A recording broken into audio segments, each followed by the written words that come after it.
मुकाशफा 5 बाब। और जो तख्त पर बैठा था, मैंने उसके दाहिने हाथ में एक किताब देखी जो अंदर से और बाहर से लिखी हुई थी और उसे 7 मोहरें लगाकर बंद किया गया था।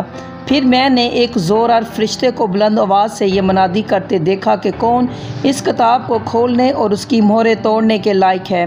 और कोई शख्स आसमान पर या ज़मीन के नीचे उस किताब को खोलने या उस पर नज़र करने के काबिल ना निकला। और मैं इस बात पर ज़ार रोने लगा कि कोई उस किताब को खोलने या उस पर नज़र करने के लायक ना निकला। तब उन बुज़ुर्गों में से एक ने मुझसे कहा कि मत रो, देख यहूदा के कबीले का वो बबर जो दाऊद की असल है, उस किताब और उसकी 7 मोहरों को खोलने के लिए गालिब आया। और मैंने उस किताब और चारों जानदारों और उन बुज़ुर्गों के बीच में गोया ज़िबा किया हुआ एक बड़ा खड़ा देखा। उसके 7 सींग और 7 आँखें थीं। ये खुदा की 7 रूहें हैं जो तमाम रोया ज़मीन पर भेजी गई हैं। उसने आकर तख्त पर बैठे हुए के दाहिने हाथ से उस किताब को ले लिया। जब उसने किताब ले ली तो वो चारों जानदार और 24 बुज़ुर्ग उस बरे के सामने गिर पड़े और हर एक के हाथ में बरबत और उससे भरे हुए सोने के प्याले थे।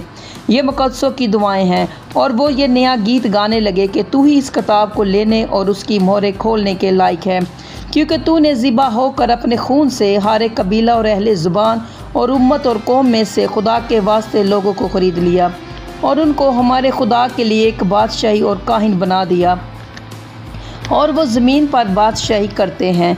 और जब मैंने निगाह की तो उस तख्त और उन जानदारों और बुज़ुर्गों के गिरदा गिर्द बहुत से फरिश्तों की आवाज़ सुनी, जिनका शुमार लाखों और करोड़ों था।